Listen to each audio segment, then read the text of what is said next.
যেই জান্নাত কোন চোখ কোনদিন দেখে নাই, কান কোনদিন শুনে নাই, অন্তর কোনদিন কল্পনাও করতে পারে নাই, ওই জান্নাত দিবেন আল্লাহ কিসের বিনিময়ে? বলে সারা রাত ওয়াজ করি, শেষে আসে কিছু বোঝে নাই। এই জান্নাত আল্লাহ দিবেন কিসের বিনিময়ে? ঈমানের বিনিময়ে। এই জান্নাত কিসের বিনিময়ে?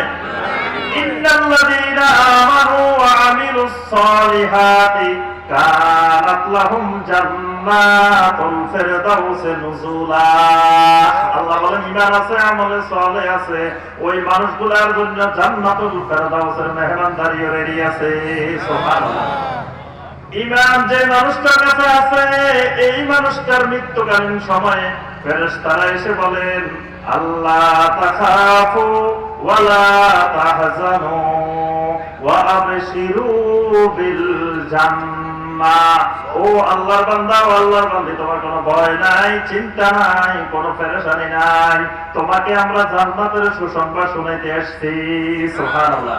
যেই মানুষটার কাছে ঈমান আছে, এই মানুষটা দুনিয়ার মধ্যে সেরা মানুষ, দামি মানুষ, মূল্যবান মানুষ। এই মানুষটার চেয়ে উৎকৃষ্ট কোন মাখলুক আল্লাহর জমিনের ভিতরে আর নাই।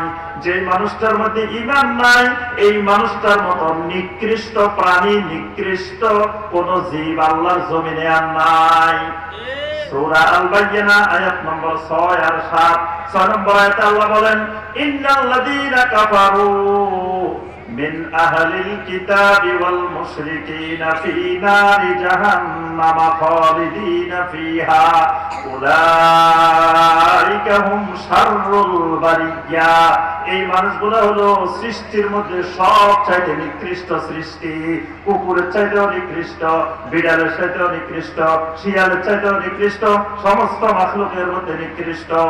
ইন্নাল্লাযীনা আমানু ওয়া আমিলুস সালিহাত উলাইকা হুম খায়রুল বারিয়া। যে মানুষগুলোর মধ্যে ঈমান আছে, এগুলা হলো দুনিয়ার মধ্যে সবচাইতে শ্রেষ্ঠ জীব। সুবহানাল্লাহ। তাহলে আমার ভাইরা এবং বোনেরা, আমাদের ঈমানটা কত দামি, কত মূল্যবান। এই ঈমান যত্ন নিতে হয়, হেফাজত করতে হয়, ঈমান ধরে রাখতে হয়। কতদিন পর্যন্ত? 50 বছর পর্যন্ত, নাকি? কয় বছর? একেবারে মৃত্যু পর্যন্ত। আল্লাহুম্মা মান আহইয়াইতাহু মিন্না ফাআহইহি আলাল ইসলাম ওয়া মান তাওয়াফফাইতাহু মিন্না ফাতাওয়াফফাহু আলাল ঈমান। এটা কিসের দোয়া? মানিকগঞ্জ, এটা কিসের দোয়া? জানাজার নামাজের দোয়া। এটার মধ্যে আমরা কি বলি? আল্লাহুম্মা মান আহইয়াইতাহু মিন্না। আল্লাহ, আপনি আমাকে যতদিন বাঁচায় রাখবেন। মানুষ কোনোদিন নিজে বাঁচে থাকতে পারে না, আল্লাহ বাঁচায় রাখা লাগে। মানুষ কোনোদিন ভালো থাকতে পারে না, আল্লাহ ভালো রাখতে হয়। অনেকে বলে যে ভালো থাকিয়েন। এই ভালো থাকিয়েন শিরকি কথা। ভালো থাকিয়েন বলা যাবে? ভালোকে মানুষ চাইলে থাকতে পারে? আল্লাহ আপনাকে ভালো রাখুক, দোয়া করতে হবে, আমি ভালো থাকিয়েন, ভালো থাকেন, এরকম কথা ইমানদার বলতে পারে না। কারণ মানুষ চাইলে ভালো থাকতে পারে না, মানুষ চাইলে বেঁচে থাকতে পারে না। যদি কেউ বলেন আপনি দীর্ঘজীবী হন, এটা শিরকি কথা। আপনি চাইলে কি দীর্ঘজীবী হতে পারবেন? আপনারে আল্লাহ যতদিন বাঁচায় রাখবেন ততদিন বেঁচে থাকবেন। এর থেকে 1 মিনিট বেশিও পারবেন না, কমও পারবেন না। আল্লাহ আপনি আমাদেরকে যতদিন বাঁচায় রাখবেন ফাআহইহি আলাল ইসলাম, ইসলামের উপরে বাঁচায় রাখেন। ওয়ামান তাওয়াফাইতাহু মিন্না, যেদিন আপনি আমাদেরকে মৃত্যু দিবেন ফাতাওয়াফাহু আলাল ঈমান, আল্লাহ আমার মৃত্যুটা ঈমানের উপরে দিয়েন। এই এলাকার যত মুরব্বী আছে সব মুরব্বীর কাছে জিজ্ঞাসা করি, মুরব্বী আমি আপনার জন্য কি দোয়া করবো? মুরব্বী করবো যে বাবারে কোনো দোয়ার দরকার নাই, দুনিয়াতে সব পাইছি, আর কিছু চাওয়া পাওয়ার নাই, আমার জন্য একটা দোয়া করবা, আল্লাহ যেন ঈমানের সাথে আমার মুখটা দেন। কি বলবে না? সব মুরব্বী কথাই বলবো যে বাবারে একটা দোয়া করো যাতে আল্লাহ আমার মৃত্যুটা কিসের উপরে দেন? ঈমানের উপরে দেন। তাহলে মৃত্যুটা হওয়া লাগবে ঈমানের উপরে, তাহলেই জান্নাত, তাহলেই সবকিছু পাওয়া যাবে। এখন আসেন, মাঝখানে যদি ঈমানটা নষ্ট হয়ে যায়, ভাঙ্গি যায়, তাহলে দুনিয়াও বরবাদ, আখিরাতও বরবাদ। ঈমান নষ্ট হয় কিনা? ইমান ভাঙে? আচ্ছা, মানিকগঞ্জে কয়জনের ইমান ভাঙছে? একজনেরও তো ভাঙে না। কোনদিন শুনছেন যে মানিকগঞ্জে অমুকের অমুকের ইমান ভাঙি গেছে? শুনছেন? ওযু ভাঙছে দেখছেন? রোজু ভাঙছে দেখে না। এখন মসজিদে প্রতিদিনে তো আমরা দেখি যে মানুষ একজন নামাজ ছাড়িয়ে দিয়ে চলে যাচ্ছে। কিরে ভাই চলে যেতেছেন কেন? ওযু চলে গেছে। এরকম চলে যায় না? তাহলে ওযু ভাঙ্গি যায়, মাঝে মাঝে ইমাম সাহেবের নামাজ ভাঙ্গি যায়, আবার দৌড়ায় পড়ে না। কিন্তু কোনদিন ইমান ভাঙছে এটা কিন্তু শোনা যায় না। কারণ কি? ইমান যে ভাঙ্গে, ইমান ভাঙ্গার কারণে তো জানে না। এই জন্য ইমান কত আগে ভাঙ্গি বসে রয়েছে, কিন্তু এর খবরে নেই। আমি সবসময় মুর্শিদাবাদের এক গল্প বলি। ওই গল্পটা মজার গল্প। আমি ইন্ডিয়া গেছি কত বছর, তো আমার সাথে আরেক শাইখ ছিলেন মুর্শিদাবাদের, আপনারা নাম বলার আগেই চিনবেন। তো এখন শাইখে আমাকে বলতেছেন মুর্শিদাবাদের এক গল্প শুনেন আপনি, তো আপনার কাজে লাগবো। আমি বলেন আমার এলাকার এক মুরব্বী আসি কইতেছে ইমাম সাহেবের, ইমাম সাহেব শীতের দিন আসতে তো আসরের নামাজের ওযু দিয়ে আমি আসর পড়ি, মাগরিব পড়ি, এশা পড়ি, 3 ওয়াক্ত পড়ি, মাঝখানে আর ওযু করি না। এখন ইমাম সাহেব চিন্তা করি কি রে, এই মুরব্বী এত বছর বয়স, মুরব্বী কেমনে 3 ওয়াক্ত নামাজ প্রতিদিন পড়ে, একদিনে ওযু করা লাগে না। ছাত্র একটারে কয় বাবা একটু দেখিস তো মুরব্বী মাঝখান থেকে কিছু করে কিনা। আচ্ছা, এখন দেখে একদিন মাগরিবের নামাজের আগে দিই মুরব্বী বাথরুমে গেছে, বাথরুম থেকে আসছে, আসে মুরব্বী আর ওযু করে নাই, ওযু না করে মাগরিবের নামাজে দাঁড়ায় গেছে। এখন ইমাম সাহেবের আসে ছাত্র বলে দিছে তো উনি কিন্তু বাথরুমে গেছে, ওযু করে নাই, উনি নামাজে দাঁড়ায় গেছে। ইমাম সাহেব মুরব্বী আপনি বাথরুমে গেছেন, ওযু না করে যে আবার মাগরিবের নামাজে দাঁড়াইছেন? মুরব্বী এত গরম, মুরব্বীকে ইমাম সাহেব আপনি কি আমার পাগল মনে করছেন? মনে করছেন কিছু জানি না আমি? আমি বাথরুমে গেছি এটা ঠিক কথা, বাথরুমও করছি এটা ঠিক কথা, আমি তো হাতের উপরে কাপড় তুলি নাই। আমি বাথরুমে গেছি ভালো কথা, বাথরুমও করছি, আমি কি হাতের উপরে কাপড় তুলছি নাকি? তাহলে হাতের উপরে কাপড় উঠলে না আমার ওযু ভাঙবো, আমার কি ওযু কি হয়েছে? মানে মুরব্বী মনে করছে ওযু ভাঙে না, টয়লেট করলে মুরব্বী মনে করছে ওযু ভাঙে না, হাতের উপরে কাপড় উঠলে মুরব্বী মনে করছে ওযু ভাঙি যায়। এই জন্য মুরব্বী কত সাবধানে টয়লেট করে, হাতের উপরে কাপড় তোলে না। এখন দেখেন মুরব্বীর আবার নামাজ কতদিন এরকম হয়েছে, কি অবস্থা হয়েছে? কারণ হলো ওযু ভঙ্গের কারণ জানা না। ওযু ভঙ্গের কারণ না জানলে এই লোকের কোনোদিন ওযু ভাঙার সম্ভাবনা নাই। কারণ সে ঘুমাইবো, ঘুমাইলে ওযু ভাঙবে না, এত জানা না যে ঘুমাইলে ওযু ভাঙি যায়। তারপরে তার বাথরুমে যাবো তাও ওযু ভাঙবে না, যা করবো তার ওযু ভাঙার সম্ভাবনা। বাংলাদেশের বাঙালির ইমান ভাঙে না। নামাজ না পড়তেও আমি নামাজ না পড়ি না, আমার ইমান কিন্তু ঠিক আছে। নামাজ পড়ে না, আমি নামাজ না পড়ি না, নামাজ না পড়তে কি হয়েছে? আমার ইমান ঠিক আছে, ইমান আরো মজবুত, আরো শক্তিশালী। যে ইমান তোমার নামাজে বানাইতে পারে নাই, ওই ইমান তোমার জান্নাতেও নিতে পারবে না। ওই ইমান এত দুর্বল যে ইমান তোমার নামাজে আনতে পারে না। বাড়ির কাছে মসজিদ, মাত্র 5 মিনিট লাগে, 3 মিনিট লাগে, 10 মিনিট লাগে সর্বোচ্চ। এত কাছের মসজিদে তোমার ইমান নিতে পারে নাই, যে ইমান ফজর নামাজের সময় তোমারে তুলতে পারে নাই, ওই ইমান হাজার হাজার মাইল দূরের জান্নাতে তোমাকে নিতে পারবে না। ওই ইমান নিজেই তো চলতে পারে না, কি তোমারে নিব? তাহলে এই ইমান অনেকগুলো কারণে ইমান কি হয়? ভেঙে যায়। আমাদের সময় কম, এবার অল্প অল্প করে কয়েকটা ইমান ভঙ্গের গুরুত্বপূর্ণ কারণ। 1 নম্বরে ইমান ভাঙে যেটা, সেটা হলো আশরিকু ফি ইবাদাতিল্লাহি তাআলা। আল্লাহর ইবাদতের মধ্যে শিরিক করলে ইমানটা ভাঙি যায়। আল্লাহর ইবাদতে শিরিক করলে, শিরিক ইমান ভঙ্গের 1 নম্বর কারণ। কারণ ইমানের মূল জিনিস তাওহীদ। ইমানের মূল জিনিস তাওহীদ। ইমানের রূহ, ইমানের রূহ হলো কি? তাওহীদ। আমরা কি মানুষ? আমরা তো মানুষ। এটা কিসের কারণে মানুষ? কথা কয় না, মানুষ কিসের কারণে? রুহের কারণে। এখন রু আছে দেখে আপনি মানুষ, রু নাই আপনারা তো মানুষ বলবো না, তবে লাশ।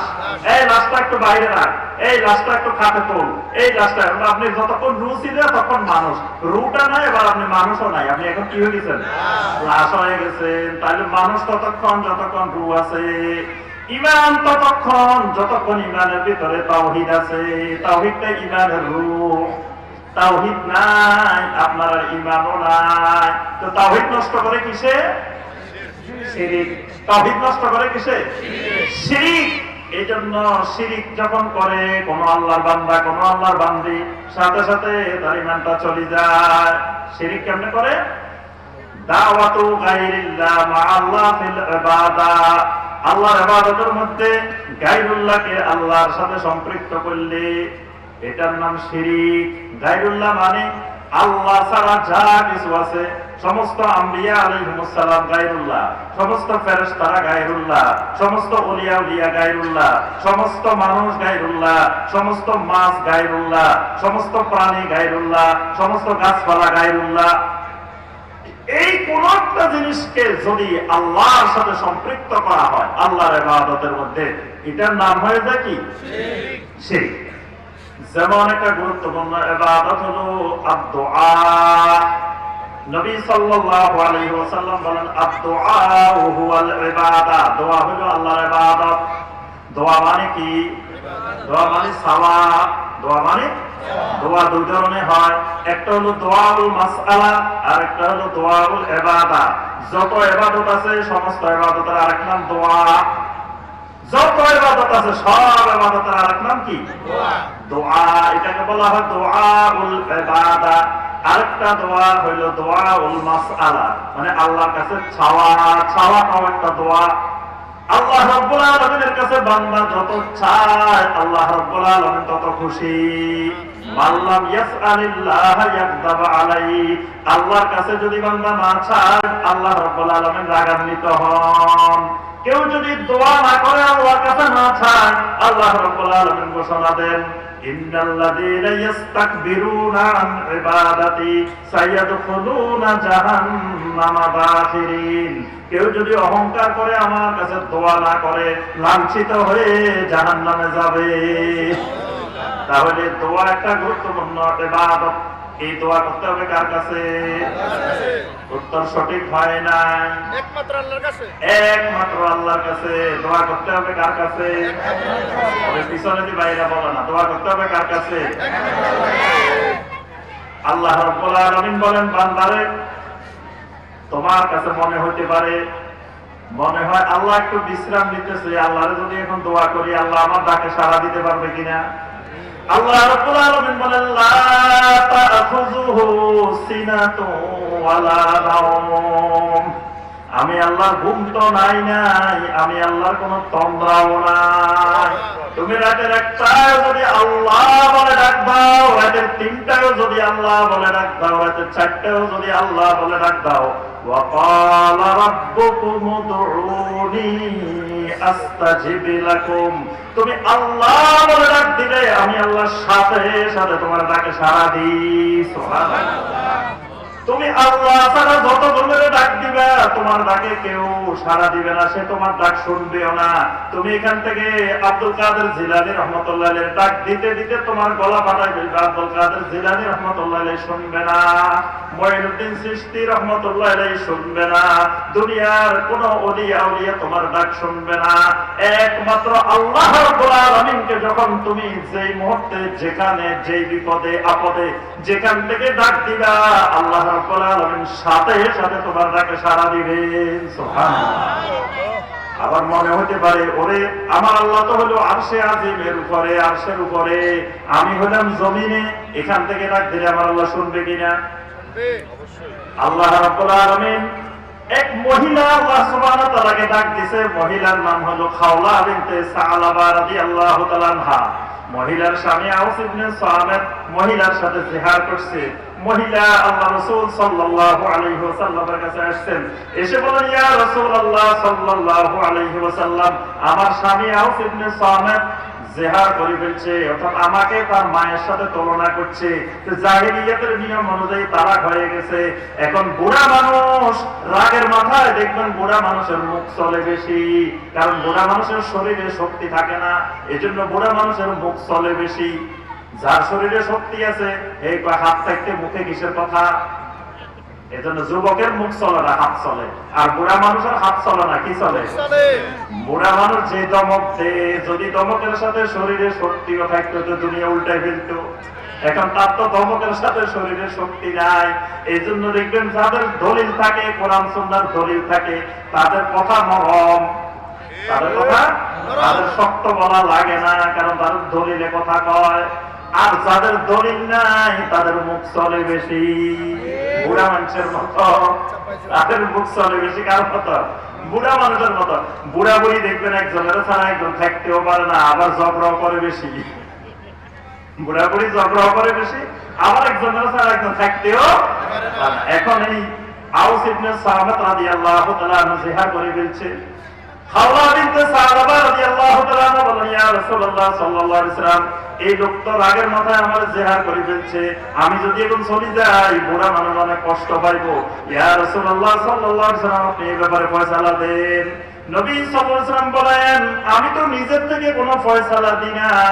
ওয়া মা ইয়ানতিকু আনিল হাওয়া ইন হুয়া ইল্লা ওয়াহয়ুন ইউহা। আমার আল্লাহ থেকে যে ওহী আসে আমি তো খালি ওইটাই ঘোষণা দিই, আমি তো নিজে কিছু করি না। মহিলা আবার আল্লাহর কাছে বলা শুরু করছে, আল্লাহ আমার স্বামীর এই জিহাদের ব্যাপারে আপনি ফয়সালাটা দিয়ে দেন। আল্লাহরে ডাক দেওয়ার সাথে সাথে আল্লাহ রাব্বুল আলামিন জিবরিল আলাইহিস সালামকে পাঠিয়ে দিয়েছেন।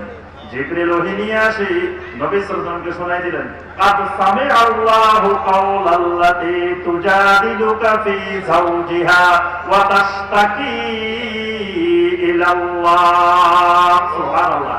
আকাশ পারা শুরুতে সূরা আল মুজাদালা দেখতে যে এই প্রথমের আয়াতটাই আল্লাহ রাব্বুল আলামিন আরশে আযীম থেকে বলতেছেন, ওই যেই নারী আপনার কাছে এসে তার স্বামীর ব্যাপারে আপনার কাছে অভিযোগ পেশ করতেছে, বারবার আপনার কাছে ফয়সালা চাইতেছে, আর আমি আল্লাহর কাছে অনুনয় বিনয় করতেছে, আমি আল্লাহ এই নারীর কথা শুনে ফেলছি। সুবহানাল্লাহ। কারণ স্বামী আল্লাহ, আমি শুনে গেছি আল্লাহ। আমাদের আয়েশা বলেন, পর্দার এই পাশে মহিলা কথা বলছে, আমি পর্দার এই পাশ থেকে শুনি না, কিন্তু আরশে আযীম থেকে আল্লাহ রাব্বুল আলামিন শুনে গেছেন। সুবহানাল্লাহ। আল্লাহ বলেন, বান্দারে তুমি মনে করিও না হাজার হাজার মান দূর থেকে আল্লাহ কেমনে শুনবেন। আমি থাকি উপরে, কিন্তু আমার শ্রবণ শক্তি, আমার এলেম, আমার ক্ষমতা, আমার দৃষ্টি এগুলো সর্বত্র বিরাজমান। সুবহানাল্লাহ।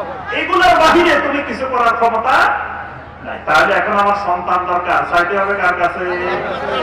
একমাত্র আল্লাহর কাছে। আল্লাহ ছাড়া কেউ আমার সন্তান দিতে, ও দুনিয়ার কোন বাবা, কোন পাগলা, কোন ওলি, কোন দরবেশ কেউ সন্তান দিতে পারে না। সন্তান দেওয়ার মালিক একমাত্র আল্লাহ। এই জন্য সন্তান দরকার, চাইতে হবে একমাত্র আল্লাহ রাব্বুল আলামিনের কাছে। অসুখ বিসুখ ভালো করার জন্য চাইতে হবে কার কাছে? একমাত্র আল্লাহ রাব্বুল আলামিনের কাছে। বিপদ আপদ দূর করার জন্য ডাক দিতে হবে কাকে? একমাত্র আল্লাহ রাব্বুল আলামিনকে। এর বাহিরে যদি কাউকে ডাক দিই ইমানটা শেষ, ইমানটা কেটে যাবে। গুরুত্বপূর্ণ একটা ইবাদত হলো মান্নত করা, কারো উদ্দেশ্যে মান্নত করা। মান্নত চিনেন? গরু মান্নত করে, ছাগল মান্নত করে, মুরগি মান্নত করে, মোমবাতি মান্নত করে না? এই মান্নতটাও একটা ইবাদত।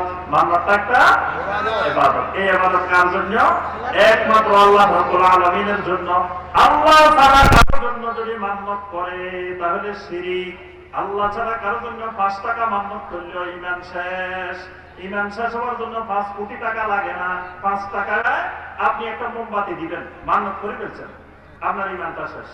আপনার ঈমান ওই দুনিয়ার সবকিছুর চাইতে দামি যে জান্নাত, সেই জান্নাত আপনার জন্য হারাম হয়ে গেছে। এই 5 টাকা দিয়ে জান্নাত হারাম হয়ে গেছে। এই জন্য মান্নত করা এটা ইবাদত। এটা আল্লাহ ছাড়া কারোর জন্য মান্নত করা যাবে না। করলে ঈমান শেষ। তাওয়াক্কুল করতে হবে কার কাছে? একমাত্র আল্লাহ রাব্বুল আলামিনের কাছে। আল্লাহ ছাড়া কোন মানুষের উপরে তাওয়াক্কুল করা শিরক, কোন ওলি আউলিয়ার উপরে তাওয়াক্কুল করা শিরক। আপনার কবরের প্রশ্নের উত্তর দিবে কে? আল্লাহ দিব। কবরের প্রশ্নের উত্তর দিবে কে? কথা কয় না। উত্তর দিবেন কে? যাকে প্রশ্ন করবে সেই উত্তর দেওয়া লাগবে। এখন যদি বলছে না আমার কবরে মুনকার নাকির আসার আগে আমার মুর্শিদ কেবলা হাজির দেখবো, আমি উত্তর দেওয়া লাগবে না, মুর্শিদ কেবলা উত্তর দিয়ে দিবে। শিরক, ঈমানটা শেষ। মুর্শিদ কেবলার তো ওখানে অস্তিত্ব নেই, দেখাই পাবেন না। কবরে মুনকার নকির আসার আগে আমার মুর্শিদ কেবলা যাই, হাজির হয়ে দেখবো। এই ধারণা শিরক। কিয়ামতের ময়দানে মিজানের সামনে আপনার নিজেকে দাঁড়াইতে হবে, হিসাবের সামনে আপনার নিজেকে দাঁড়াইতে হবে, ফুলসেরাত আপনার নিজেকে পার হইতে হবে।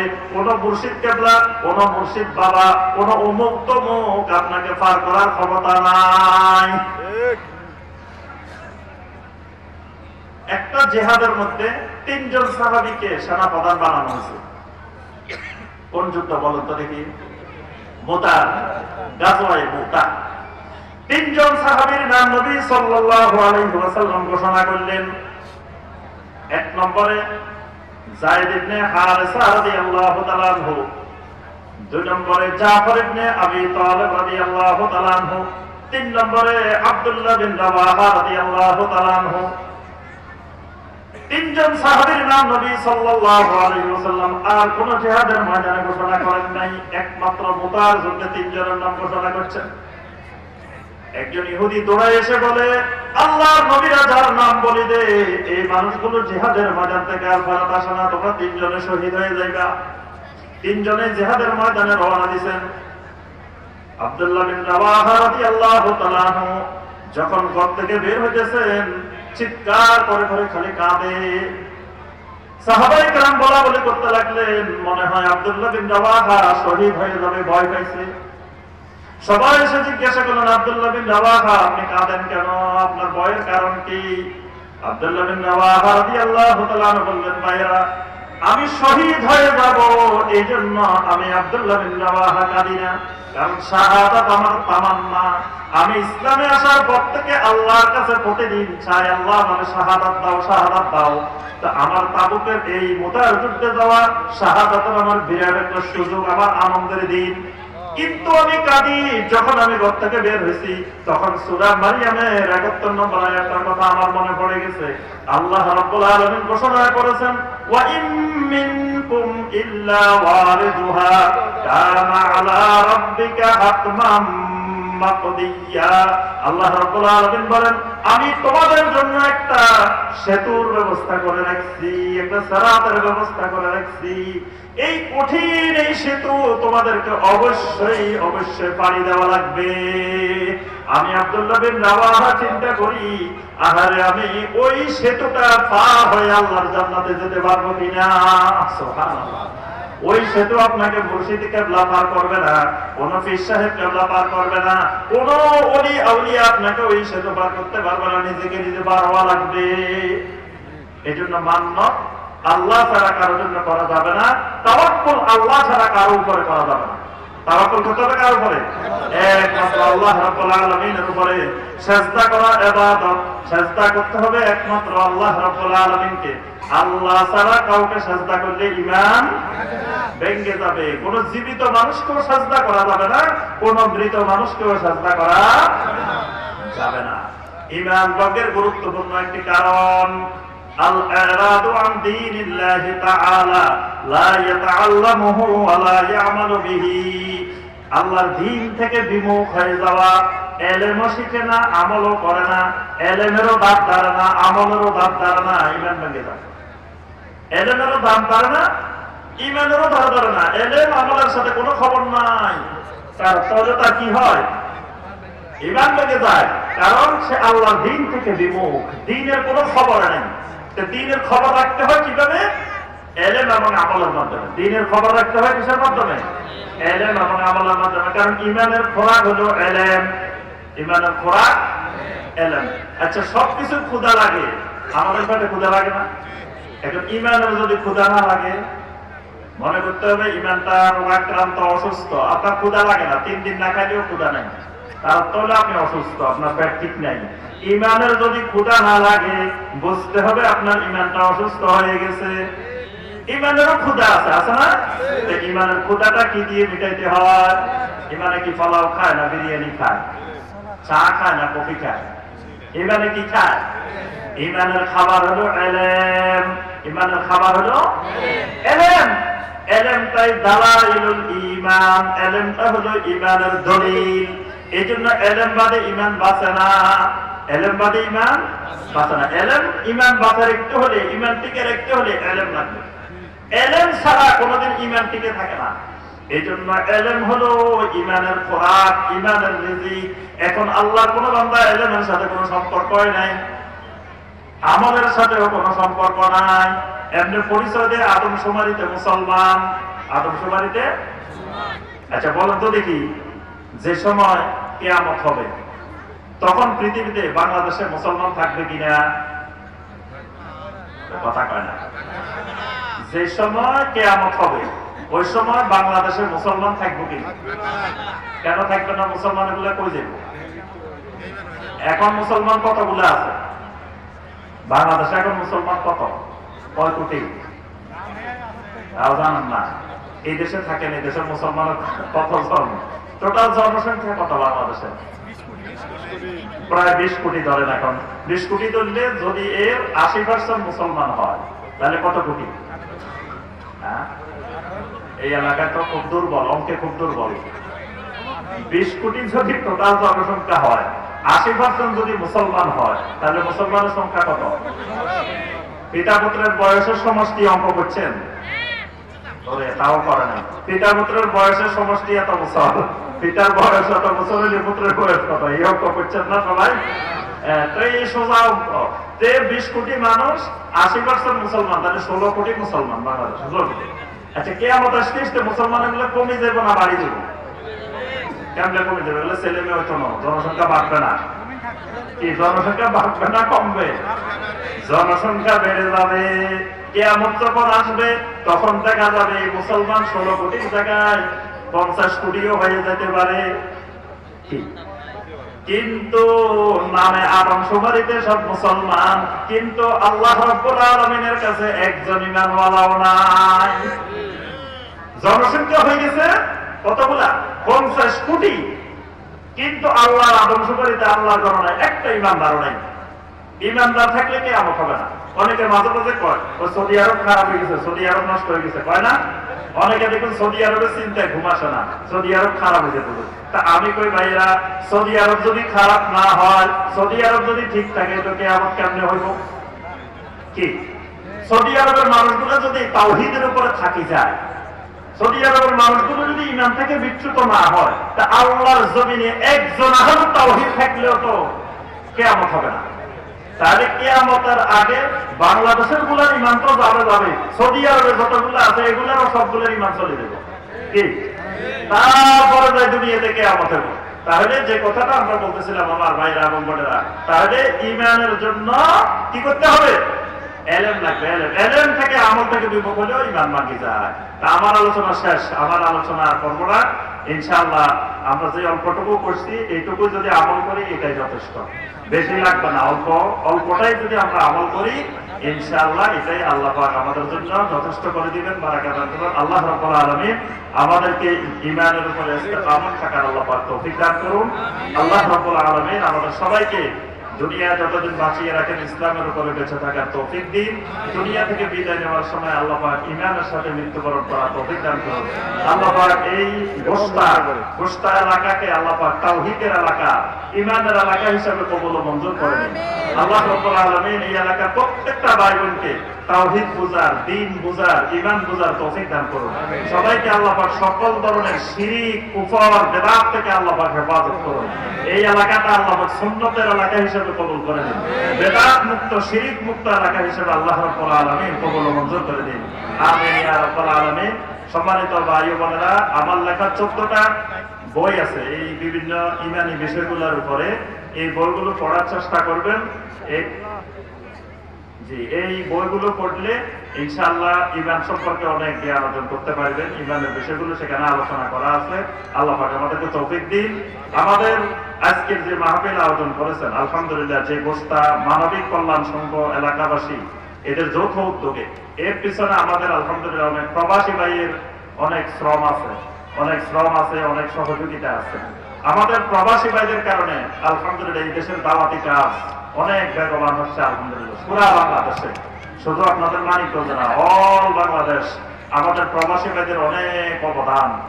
আমাদের ভাইয়েরা দেখেন পরিবার পরিজন রেখে, প্রবাসের জীবন অনেক কষ্টের জীবন, আমরা তো এখানে থাকি বাংলাদেশে বুঝি না, যারা কাতারে গেছেন, কুয়েতে গেছেন, সৌদি আরবে গেছেন, দেখবেন আমাদের প্রবাসী ভাইয়েরা এই দেশে তাদের মা বাবা, তাদের ছেলে মেয়ে, তাদের ভাই বোনের মুখে হাসি ফোটানোর জন্য তারা সেখানে কি কষ্ট করতেছেন, কি পরিশ্রম করতেছেন।